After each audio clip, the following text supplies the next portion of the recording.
A capacidade de crescimento da população é infinitamente maior que a capacidade da Terra para produzir alimentos para o homem. Essas previsões nada otimistas foram feitas pelo economista Thomas Malthus em 1789. A escassez de recursos era uma preocupação já naquela época. A população, se não encontra obstáculos, aumenta em progressão geométrica. Os alimentos tão só aumentam em progressão aritmética. Nenhuma pretendida igualdade, nenhuma regulamentação agrária, por radical que seja, poderá eliminar durante um século sequer a pressão desta lei. Mas o aumento da população não seguiu esta progressão geométrica prevista por ele. E Malthus também não incluiu nessa sua conta o progresso tecnológico, que tanto contribuiu para a produção de alimentos. Será que teremos tecnologia também para superar a falta dos recursos não renováveis? Malthus errou em suas previsões ou elas ainda estão por vir? Olhando as últimas gerações, o pós-Segunda Guerra Mundial é chamado a Grande Aceleração. Foi nessa época que a população disparou. A população era 2 bilhões de pessoas em 2020, hoje é 6,6 bilhões, com grande crescimento.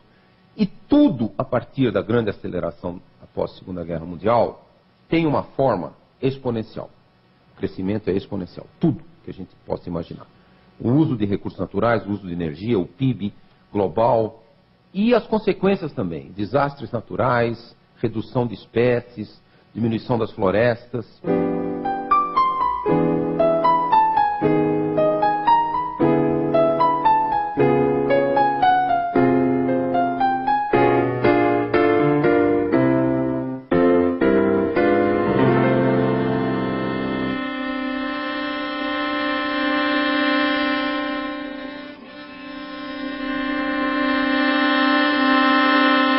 Nós estamos num sistema finito, o sistema finito não comporta crescimento exponencial.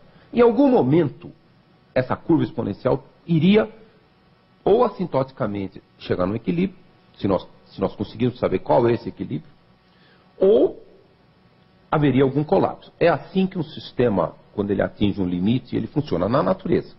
Só que nós introduzimos uma variável nova, que não existe até que se saiba na natureza, que é o livre-arbítrio.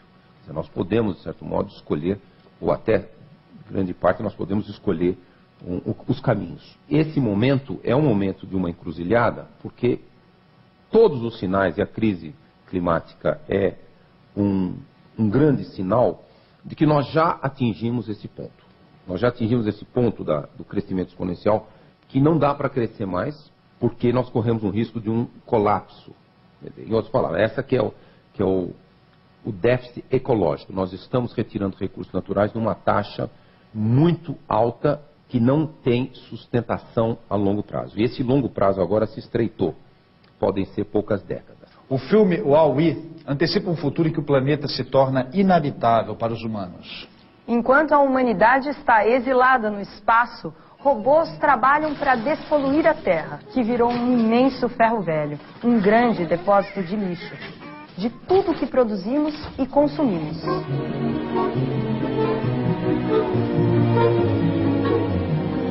Aí eu volto para a responsabilidade dessa geração, de todos nós que estamos aqui. Como eu falei, na geração dos meus pais, era a grande aceleração. Eu me lembro quando o meu pai primeiro comprou uma televisão para assistir a Copa do Mundo de 58, foi a primeira televisão que nós tivemos na minha família. Aquilo foi um gesto, um momento de progresso material. Aí em 59, por aí, 60, meu pai comprou o primeiro carro, etc. Aquilo são marcos que eram o marco da geração dos meus pais e da minha infância. A minha geração foi a geração que, vamos dizer assim, começou a se dar conta de que havia um custo da grande aceleração.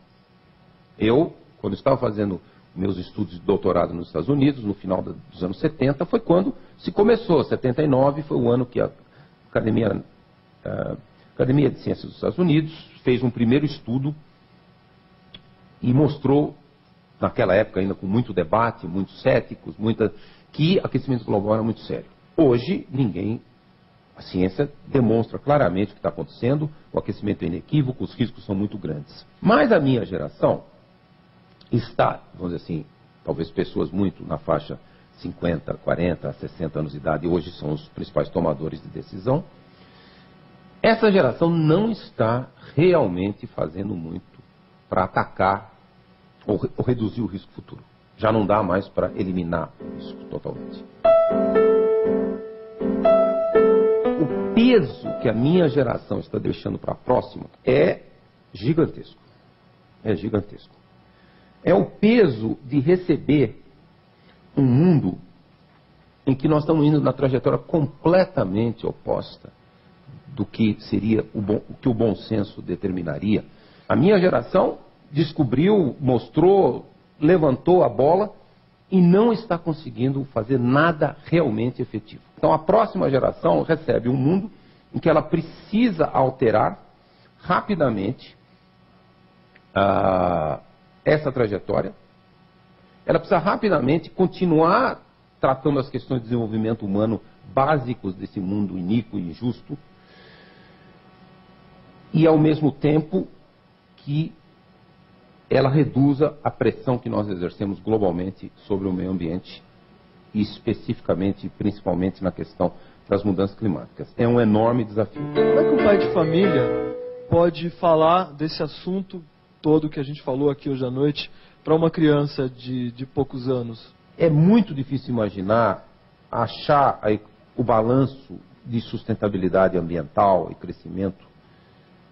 Eu não chamaria crescimento, chamaria desenvolvimento, sem realmente nós, em poucas décadas, abandonarmos a religião principal do mundo moderno, que é o consumismo. Eu acho que o valor cultural que um pai pode transmitir para o filho hoje é o valor de que realmente não há nenhuma relação muito forte entre felicidade e consumo acima de um limite. E esse limite, por exemplo, na classe média brasileira, nós já estamos acima, bem acima desse limite. Então, lógico, o limite existe. Abaixo daquele limite é pobreza, aí é difícil atingir a felicidade. Então, eu acho que esse valor é um valor fundamental. Se um pai transmitir a um filho, começa a transmitir esses valores, eu acho que esse é o primeiro ponto. E aí, lógico, tem que... porque isso é um valor cultural, né? De que é importante viver de outra maneira. E aí, a partir desse valor, você começa a desenhar, porque as aspirações mudam. Os empregos do futuro, e os economistas que têm trabalhado com essa questão, não só economista, eles mostram que os empregos do futuro são no atendimento à velhice, a população vai ficando mais velha, no atendimento à saúde, no entretenimento, na cultura, nas artes, no turismo e no software. No software. Software é a grande indústria, é uma das grandes indústrias do futuro que ainda vai crescer muito. Então, os empregos vão ser muito menos em transformação material, pela automação e se nós formos na trajetória da sustentabilidade, e pela questão